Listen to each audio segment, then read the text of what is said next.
പക്കൂട് രല്ലു അല്ലെങ്കിൽ പായൽ മൂടിയ കല്ലുകൾ എന്ന കവിതാ സമാഹാരത്തിന് കേന്ദ്ര സാഹിത്യ അവാർഡ് ലഭിച്ച രാവൂരി ഭരദ്വാജ് എന്ന തെലുങ്ക് സാഹിത്യകാരൻ ഇപ്രകാരം പറഞ്ഞു: എൻ്റെ ജീവിതത്തെ വളർത്തുവാൻ, ഒരു ദിശാബോധം നൽകുവാൻ, ഒരു വഴികാട്ടിയാകുവാൻ, ഒരു പ്രതീക്ഷ നൽകുവാൻ എന്നോടൊപ്പം ഒരു 2 ഗുരുക്കന്മാർ നേരത്തെ ഉണ്ടായിരുന്നു, ചെറുപ്പകാലത്തിലേ ഉണ്ടായിരുന്നു.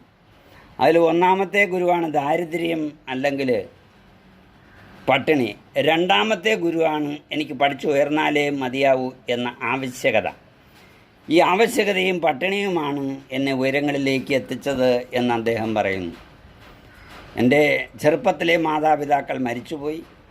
അമ്മാവൻ്റെ വീട്ടിലാണ് ഞാൻ നിന്നിരുന്നത്. ആ അമ്മാവൻ്റെ വീട്ടിലും ഒന്നാമത്തെ ഗുരു ഉണ്ടായിരുന്നു. എനിക്ക് ഒരു ഡ്രസ്സ് മാത്രമേ ഉണ്ടായിരുന്നുള്ളൂ. അതുകൊണ്ട് ആ മുഷിഞ്ഞ വസ്ത്രവുമായി ഞാൻ സ്കൂളിൽ പോകുമായിരുന്നു. ഏറ്റവും പുറകിലത്തെ ബെഞ്ചിലാണ് എൻ്റെ ഇരിപ്പിടവും. അങ്ങനെ ക്ലാസ് അധ്യാപകൻ എന്നെ ക്ലാസ്സിൽ നിന്ന് പുറത്താക്കി. മാതാപിതാക്കളെ വിളിച്ചുകൊണ്ട് വന്നിട്ട് ക്ലാസ്സിൽ കയറിയാൽ മതി എന്ന് അവർ പറഞ്ഞതിൻ്റെ അടിസ്ഥാനത്തിൽ എന്നേക്കുമായി ആ സ്കൂൾ ജീവിതം 7ാം ക്ലാസ് വെച്ച് അവസാനിപ്പിക്കുകയും കിട്ടാവുന്ന തൊഴിലുകളെല്ലാം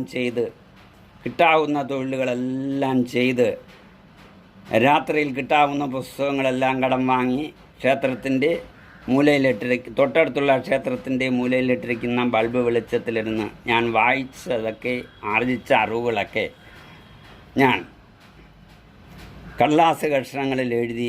അവസാനം ഈ കടലാസ് കഷണങ്ങൾ ഗ്രന്ഥങ്ങളായി മാറി ആന്ധ്ര യൂണിവേഴ്സിറ്റിയിൽ ഡിഗ്രിക്കും PGക്കും പഠിക്കുന്ന ഗ്രന്ഥങ്ങളായി, സിലബസുകളായി മാറി. അങ്ങനെ അവസാനം എന്നെ ആന്ധ്ര യൂണിവേഴ്സിറ്റി ഡോക്ടറേറ്റ് നൽകി ആദരിച്ചു. 7ാം ക്ലാസ്സിൽ പഠനം നിർത്തിയ ഞാൻ തെലുങ്ക് സാഹിത്യ ചക്രവാളത്തിലെ നക്ഷത്രമാകുവാൻ കഴിഞ്ഞു. എനിക്ക് പറയുവാനുള്ളത്, നമ്മൾ ഓരോ രംഗത്തും ഓരോ അത്ഭുതങ്ങളാണ്, ഓരോ നക്ഷത്രങ്ങളാണ്. ആ തെലുങ്ക് സാഹിത്യത്തിലെ നക്ഷത്രമാകുവാൻ അദ്ദേഹത്തിന് കഴിഞ്ഞുവെങ്കിൽ നമുക്കും ആവശ്യകത എന്ന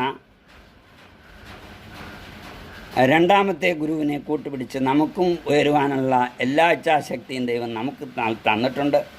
അതനുസരിച്ച് ഉയരുവാൻ നമുക്ക് ഏവർക്കും കഴിയുമാറാകട്ടെ എന്ന് ആശംസിച്ചുകൊണ്ട് നിർത്തുന്നു. നന്ദി, നമസ്കാരം. പക്ഷേ ഇനി എല്ലാ ശനിയാഴ്ചകളിലും മാത്രമേ എൻ്റെ ക്ലാസ് ഉണ്ടായിരിക്കുള്ളൂ. ഈ വരുന്ന ഒക്ടോബർ 2ാം തീയതി ശനിയാഴ്ച ക്ലാസ് ഉണ്ടായിരിക്കുന്നതല്ല എന്ന് ഒരിക്കൽ കൂടി ഓർമ്മിപ്പിച്ചുകൊണ്ട് നിർത്തുന്നു. നന്ദി, നമസ്കാരം.